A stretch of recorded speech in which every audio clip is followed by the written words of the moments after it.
what you're given, that's how we live it. Don't be mad at the system, it's simply how we've existed. I hear a lot of people talk. Hello everyone, hello my beautiful people. Is there one and only Lady J? If you have not subscribed, what are you waiting for? Go and subscribe and smash the notification bell so that if I put more video, you will be the first to be notified. If you have subscribed here before, thank you and God bless you.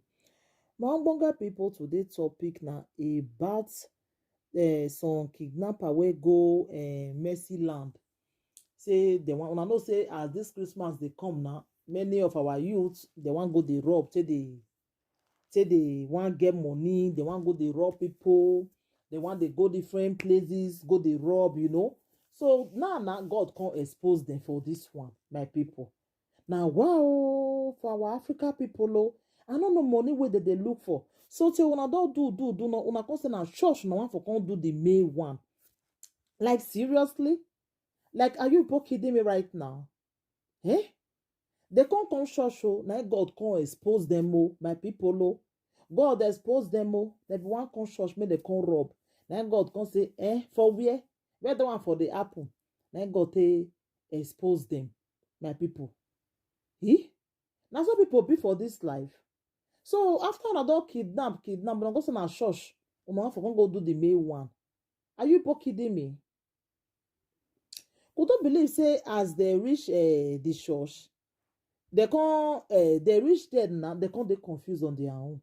What did they want go do not be they can't they do again, they can't begin the waka apart, they can't they waka, they can't begin the waka.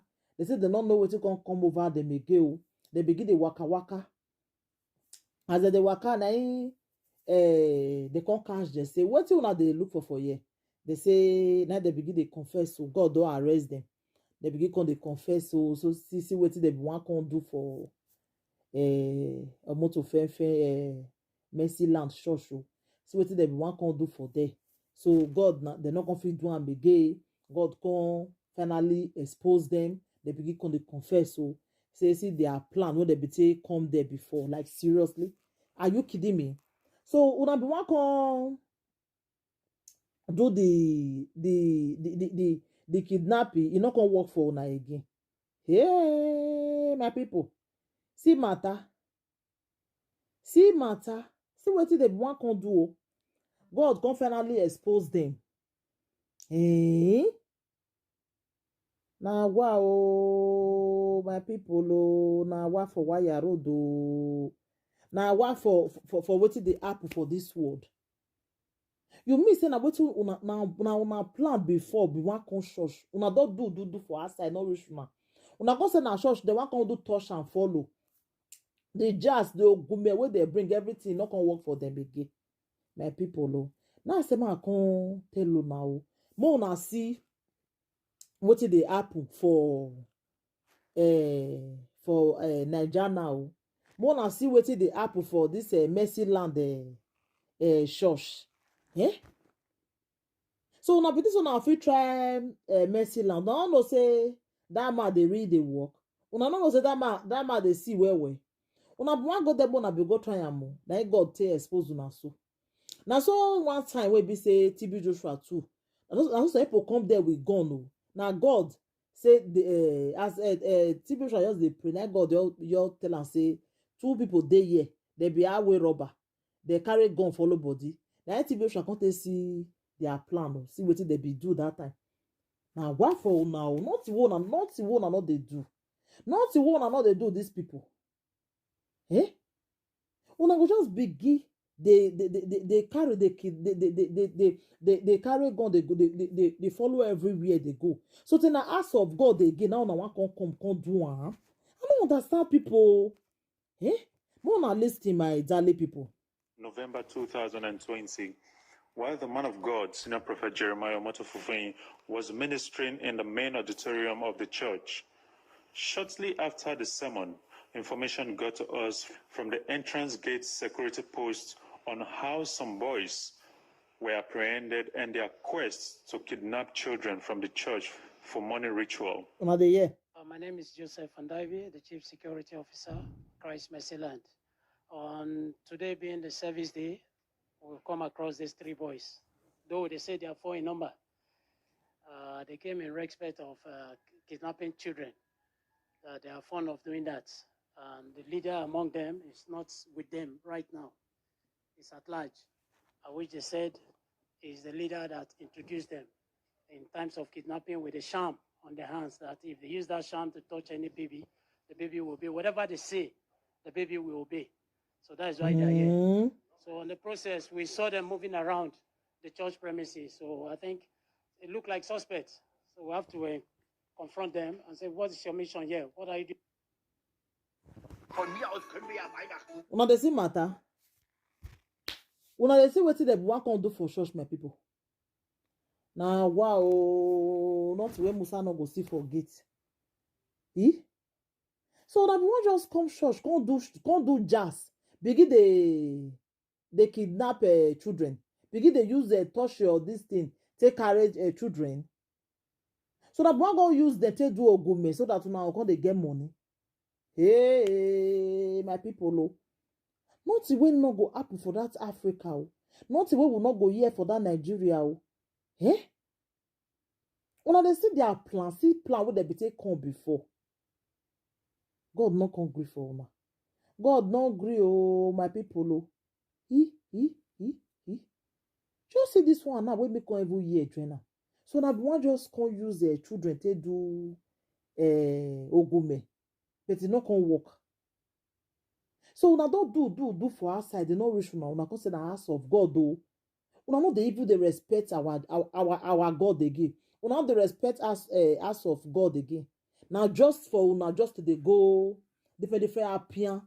They look for children who una want they carry till they do money. So una come do una come say na church. Since a church now, many children go your full church. Una just come church come do. Like seriously. Are you kidding me right now?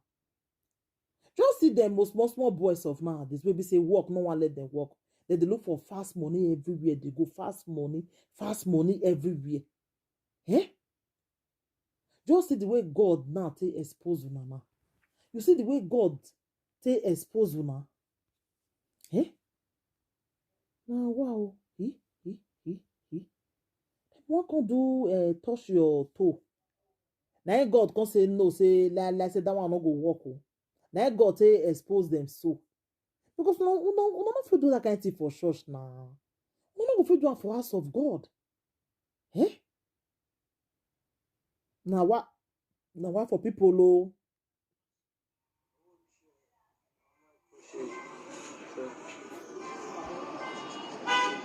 So that's it, you can open away. What is this on the work for? Huh? Touch and follow. How many of them? 4. Huh? 4. What's in the fourth man name? Is it Bula? From where? You from where the boy come from? This is. You don't know the village? Huh? Last weekend I come from you, say beside you say you find sugar there. How many say anyone at all? I said to you, I said to you, say man no worry, say no meeting. I said, yeah, I don't want to get another.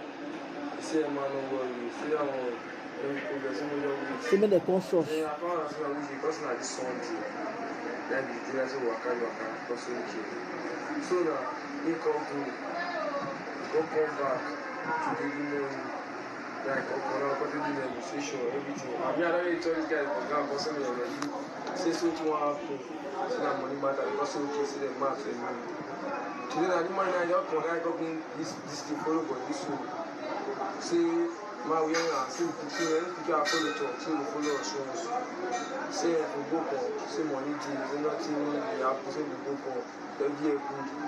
One of the portion, because I'm saying next class, when I tell you for, say next thing that that's okay.